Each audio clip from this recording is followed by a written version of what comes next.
Sir কিচ্ছু শোনা যায় না। শোনা যাচ্ছে না?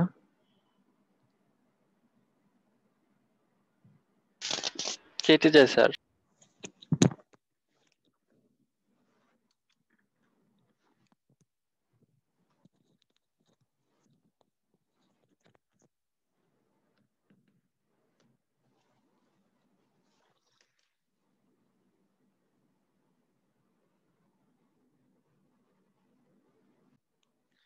তো আমরা আগের দিন যেটা দেখেছি সেটা হচ্ছে যে বিভিন্ন টাইপের হার্ডেনিং প্রসেসটা কি ছিল। The process was I have to heat my metal into austenitic region, then I have to hold it for some time, then I will rapidly cool it, right? So খুব কুইকলি আমি এটাকে কুল করার পরে দেন I will get the hardness more. Okay. So এখন আমরা যেটা দেখবো এই চ্যাপ্টারটা হচ্ছে surface hardening. What is the surface? Surface means outer portion of the job or the metal, whatever I am going to call it.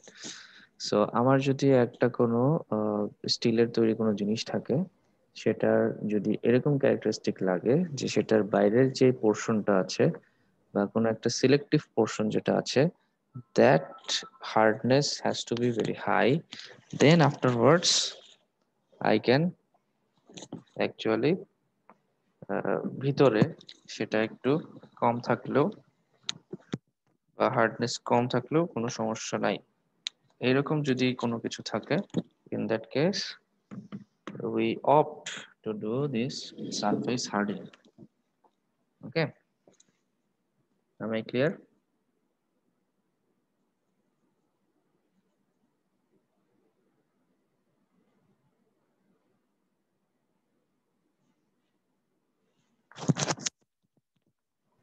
Can you listen? Yes, sir. Okay.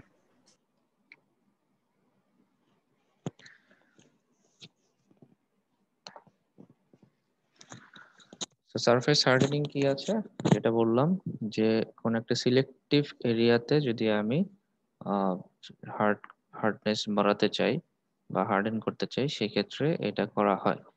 So বিভিন্ন রকম industrial অ্যাপ্লিকেশনের মধ্যে যেখানে বাইরের সারফেসটা wire resistant and hard হতে হবে আর ভিতরেরটা soft হলেও there is no problem, in those cases we actually do this heat treatment. So যেমন example is gear, camshaft, roller, এই প্রত্যেকটা জিনিসে যেটা আছে, গিয়ারের যে জিনিসটা, গিয়ারের আউটসাইড যে সারফেস গুলো থাকে, দ্যাট মিনস গিয়ারের যে টিথ থাকে, that has to be harden because always সেইখানে আমার কন্ট্যাক্ট হচ্ছে, অলওয়েজ সেখানে আমার ফোর্স অ্যাপ্লাই হচ্ছে। সো আমার বাইরের সাইডটা it has to be comparatively more hardened than the inner side. Okay, so এই কারণে এই সারফেস হার্ডেনিংটা বাইরের সাইডে বা সারফেসে করা যেতে পারে। Okay, so there are 5 principal methods, পাঁচটা প্রিন্সিপাল মেথডে পাঁচটা মেথড অ্যাপ্লাই করে আমরা এটা করতে পারি। First one is carburising, nitriding, cyaniding আর carbonitriding, then flame hardening, and then the last one is induction hardening. Okay, so প্রথম তিনটে যেটা আছে carburising, নাইট্রেটিং and cyanating carbonitrading, this requires diffusion hardening, that means it has to be composition যেটা আছে সেই কম্পোজিশনটা খানিকটা change করে দেয়। ওকে, and 4 and 5 এটার মধ্যে কম্পোজিশন কোনো চেঞ্জের কিছু নাই, এটা একটা কি বলবো সেকেন্ডারি মেথড ইউজ করে এটা করা হয়। ওকে, সো যে প্রথম তিনটা যেটা আছে সেই তিনটাই বলা হচ্ছে। সো সারফেস হার্ডেনিং কে যদি আমি করি, তো সেখানে আছে আমার ডিফিউশন হার্ডেনিং বলতে একটা জিনিস আছে। ডিফিউশন হার্ডেনিংটা কি সেটা আমরা একটু পরে আবার ফুললি জিনিসটা পড়বো। তো এখানে হচ্ছে যে ছোট ছোট যেই মলিকুলস গুলো আছে সেটা ভিতরে যে ওটা আমার স্ট্রাকচারের সাথে মিশে যায় এবং সেটা ডিফিউশন প্রসেসটা ফলো করে এই কাজটা করা হয়। ওকে, ফ্লেম আর ইন্ডাকশন হার্ডেনিং মিন্স এটা একটা স্পেসিফিক এরিয়াতে আমার এই হার্ডেনিংটা করা হয় এবং ওই এরিয়াটুকুতেই জাস্ট ওটা কভার হয়। আর কেস হার্ডেনিং হচ্ছে আমার পুরো জিনিসটাকে প্যাকেজ হিসেবে ইউজ করে উপরে একটা নতুন একটা বাইরের লেয়ার দেওয়া হয় পুরো জবটাকে। ওকে, পুরো জিনিসটাকে একটা বাইরের একটা লেয়ার দেওয়া হয় এবং সেই লেয়ারটা হার্ড হয় ভিতরের সব ম্যাটেরিয়ালের চেয়ে। সো এই এই তিন টাইপের হার্ডেনিং আর সারফেস হার্ডেনিং আমরা দেখতে পাই। The first is diffusion hardening, second is flame or induction, and the last one is case hardening. Okay.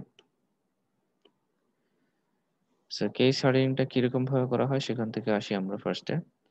কেন করা হয়? যখন আমার এনাফ পরিমাণ কার্বন সারফেসে থাকে না, তখনই কিন্তু আমার হচ্ছে হিট ট্রিটমেন্টের মাধ্যমে সেটাকে আমি কি বলি হার্ডেন করতে পারি না। ওকে, so when the carbon quantity is too low to harden with normal heat treatment, so তখন আমার কি করতে হবে? তখন আমার কার্বনটা ইনক্রিজ করতে হবে। সো এখানে এবং এই তিনটাতে এই পাঁচটা এবং এই তিনটার মধ্যে কিন্তু ডিফারেন্স আছে। these are the uh, these are the things that you are going to do. Carburizing means you are going to increase the content of carbon. Nitriding means you are going to add nitrogen. Cyaniding and carbonitriding, you can understand what you are telling. Flame hardening and induction hardening, এটা দুটো different জিনিস। So যখন আমি এই কেসগুলো করতে চাবো, তখন আমি কোন মেথডে করব সেগুলো হচ্ছে এগুলো।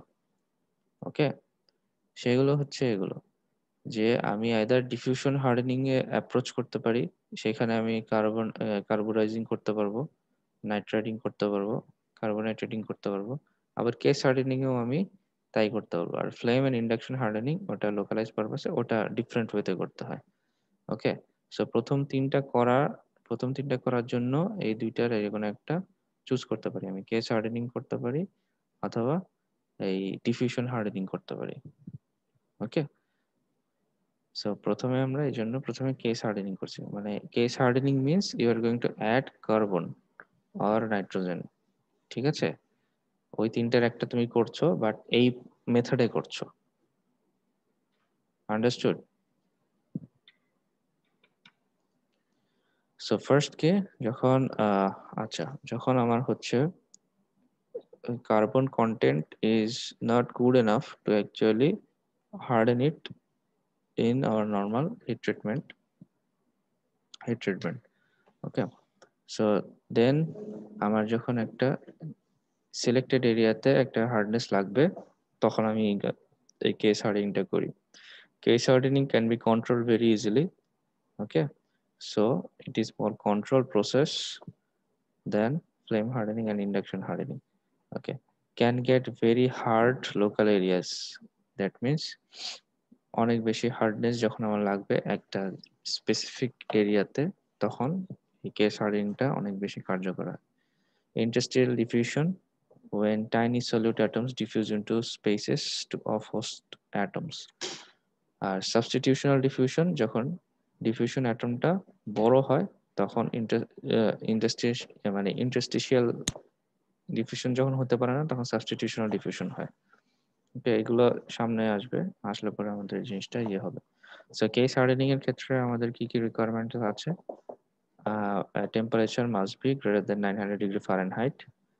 Host metal must have low concentration of diffusing species and must have atomic suitability between diffusing species and host metal. Okay, so first কথা হচ্ছে আমি আইদার কার্বন ঢুকাবো অথবা অন্য কোনো এলিমেন্ট ঢুকাবো আমার এই হার্ডেনিং করার সময়। ঠিক আছে, কম্পোজিশন চেঞ্জ করতে হবে।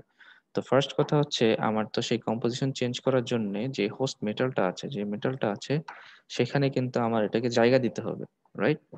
আমার স্ট্রাকচারের মধ্যে জিনিসটা এই কার্বনটা, এক্সট্রা কার্বনটা বা নাইট্রোজেনটা বা সায়ানাইডটা যেটাই বলি, সেটা আমাকে প্লেস করতে হবে। সো প্লেস করার জন্য অবশ্যই আমাকে হোস্ট যেটা আছে সেই হোস্টের মধ্যে অবশ্যই আমার জায়গা থাকতে হবে, এক।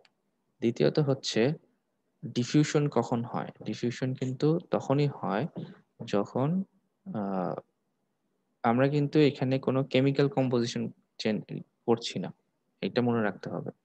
আমরা কিন্তু এখানে কেমিক্যাল কম্পোজিশন করে নতুন কোনো জিনিস তৈরি করব না। আমরা কি করব, স্ট্রাকচারের মধ্যে ছোট ছোট করে অ্যাটমস ঢুকিয়ে দিব।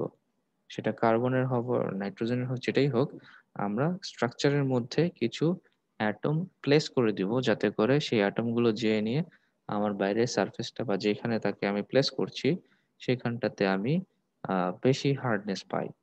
ওকে, এখানে কিন্তু আমি এন্টায়ারলি এই এ আর বি মিলে সি তৈরি করব না। আমি এ আর বি মিলে এ বি এর একটা মিক্সচার তৈরি করব, যেখানে আমার স্পেসিফিক্যালি এর মধ্যে বি যদি আমি ঢুকাই, স্পেসিফিক্যালি বি একটা রিজিয়নে থাকবে, সেই রিজিয়নটাই আমার হার্ডনেস থাকবে। আমি কথাটা বুঝাতে পেরেছি?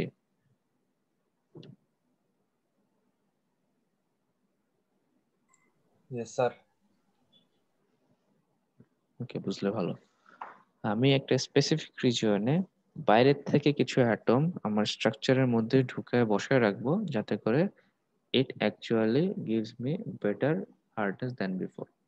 ওকে, সো এটাই যদি হয়, যদি এই হার্ডনেসটা যদি আমার বাড়াতে হয়, তাহলে কি করতে হবে, আমি যেটার মধ্যে এটা প্লেস করতে চাই সেটাকে আমার বেটার, এক হচ্ছে যে প্লেস দেওয়া লাগবে, জায়গা দেওয়া লাগবে, that is the atomic suitability. আর একটা হচ্ছে কনসেন্ট্রেশন কম থাকতে হবে।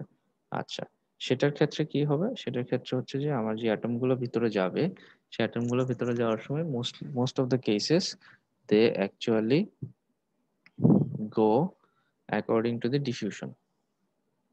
ওকে, সেই ডিফিউশন প্রসেসটাকে ইয়ে করার জন্য তাহলে আমার ডিফিউশন প্রসেসটা জানতে হবে, রাইট?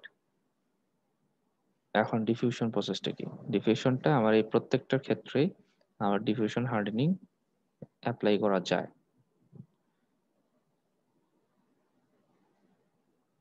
ওকে, সো কেস হার্ডেনিং এর ক্ষেত্রে কি হচ্ছে, কেস হার্ডেনিং এর ক্ষেত্রে সলিড লিকুইড আর গ্যাসিয়াস যে কোনো মিডিয়ামে করা যায়। কার্বন একটা সারফেসে কার্বন রিলিজ করে দেওয়া হয় এবং সেটা অ্যাবজর্ব করা হয় by the still.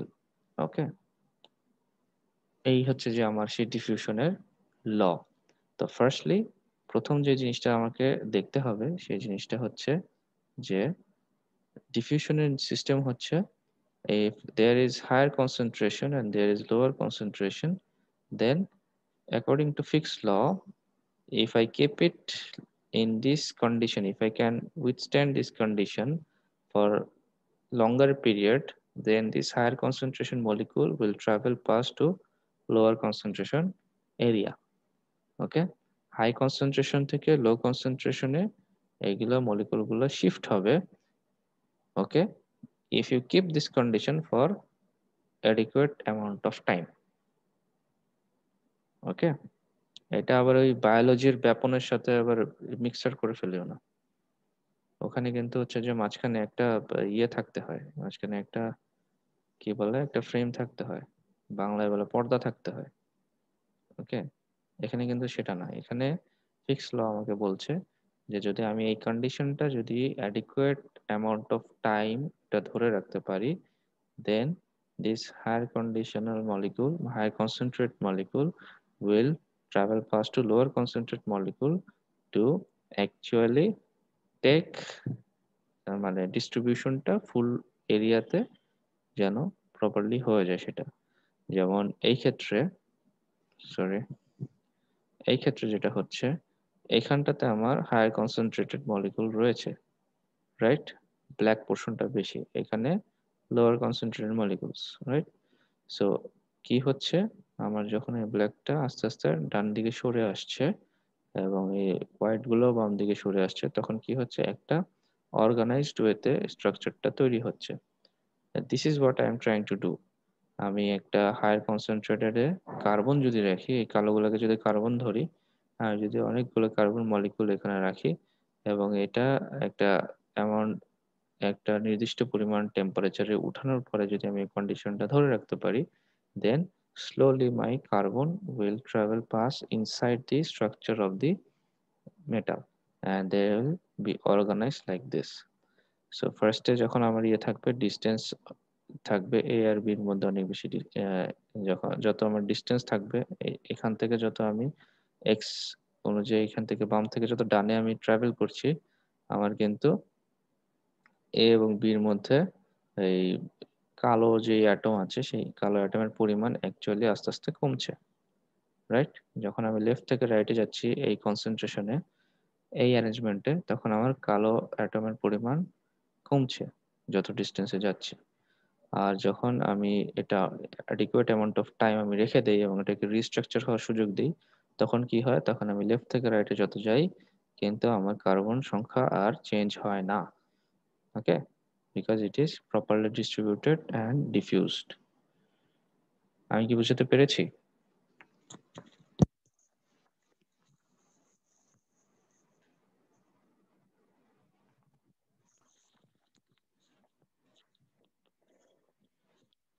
You understand or not?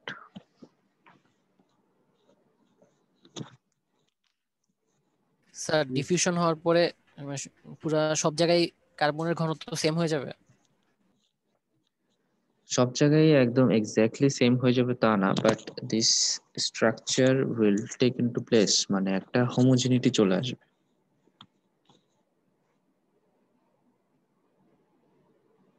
কারণ তুমি তো আর মলিকুল একটা একটা করে গুনে গুনে দেখতে পারবে না, বাট তোমার স্ট্রাকচারটা তো একটা হোমোজেনিটি আসবে, এবং সেটার জন্য তোমার সময় অ্যালাউ করতে হবে।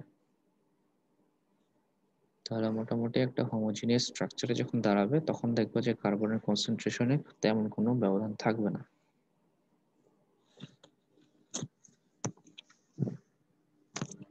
ওকে, সো কেস হার্ডেনিং এর কথা বলছিলাম। কেস হার্ডেনিং আমার এইভাবে করা হচ্ছে। ওকে, সো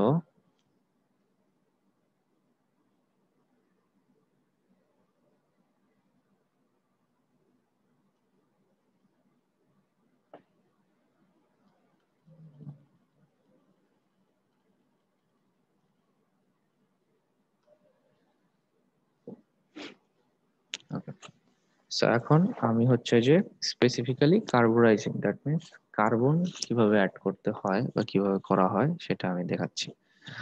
সো ফার্স্টলি, কার্বন কি কোথায় অ্যাড করতে হবে?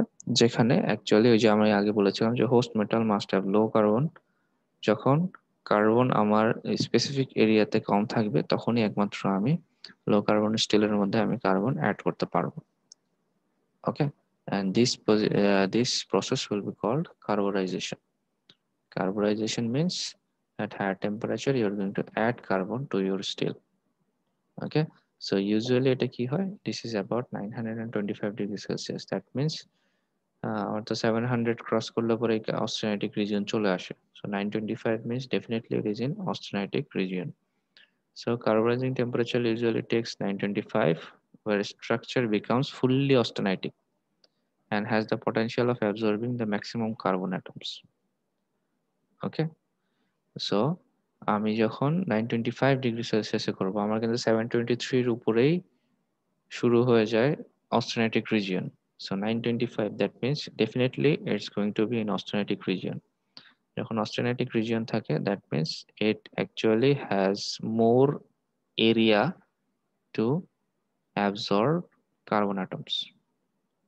Okay, so carburization এটা দেওয়ার পরে দেন যখন আমার এই ইয়েটা হয়, যখন আমি কার্বন দেই, তারপর যখন আবার এটাকে ঠান্ডা করি, তখন কিন্তু আমার এই কার্বন অ্যাটম যে ট্র্যাপিং যে বিষয়টা থাকে, যে কার্বন অ্যাটম ট্র্যাপ হয়ে যায়, যেটা বলেছিলাম যে টেট্রাগোনাল একটা মিডিয়াম স্ট্রাকচার আসে। So there is there can be two cases. One, it can be মানে it can develop martensite, and another it can develop perlite, ferrite perlite. Okay, so যদি মার্টেনসাইট হয়, in both cases এ আমার hardening ট্রিটমেন্টটা follow করতে হবে, otherwise কিন্তু fully এই এই টেট্রাগোনাল সাইটটা থেকে যাবে। এটাকে কিন্তু আমি যখন অস্ট্রেনাইটে গিয়েছি, তখন কিন্তু আমি ফেস সেন্টার কিউবিক স্ট্রাকচারে শিফট হয়েছি।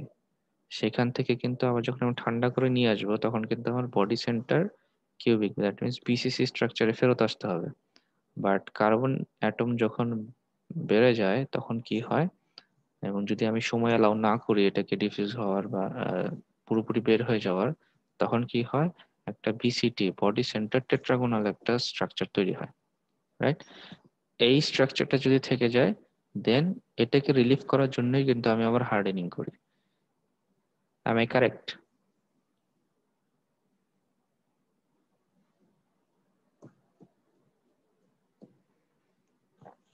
can you follow me? তুমি কি বুঝতে পারছো না পারছো না?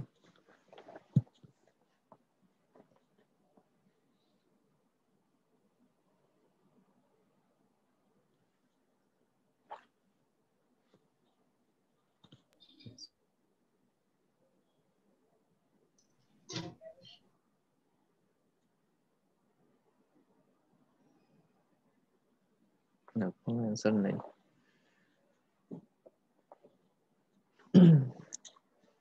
যখন আমি আমার মেটালটাকে অস্টেনেটিক রিজিয়নে নিয়ে যাই, তখন আমার এটার স্ট্রাকচার হয় বডি সেন্টার কিউবিক, বিসিসি।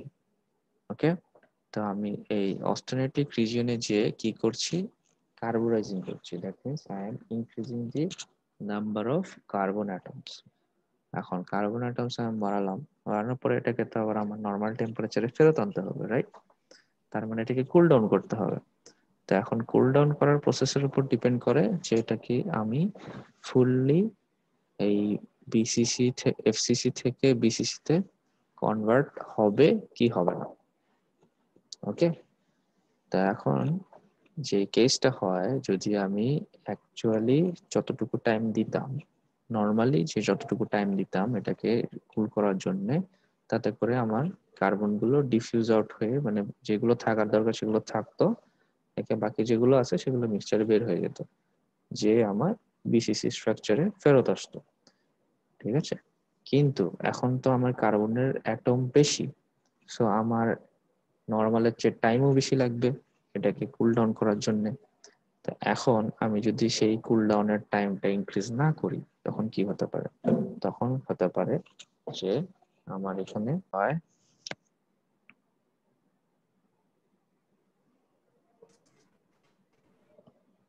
আমি কি ডিসকানেক্ট হয়ে গেছিলাম?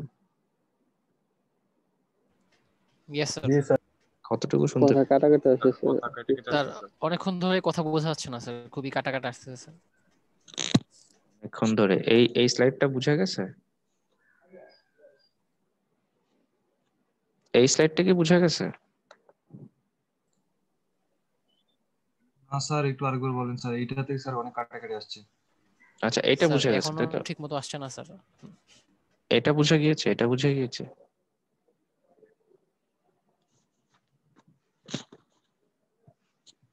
কথা আসলে বোঝা যাচ্ছে না তো স্যার। নেক্সট ক্লাসে তারপরে স্টার্ট করুন sir.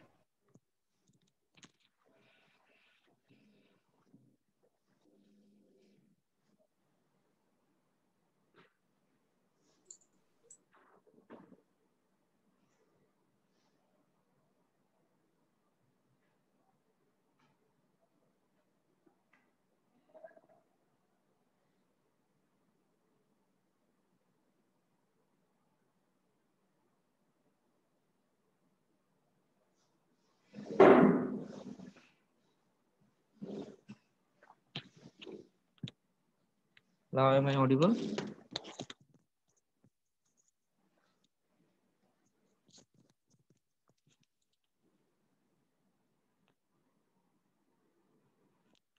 Is it okay now?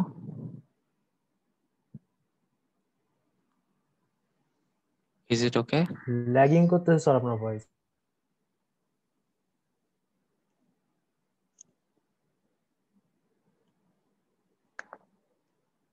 আচ্ছা, তোমরা কি এই স্লাইডটা বুঝতে পেরেছো?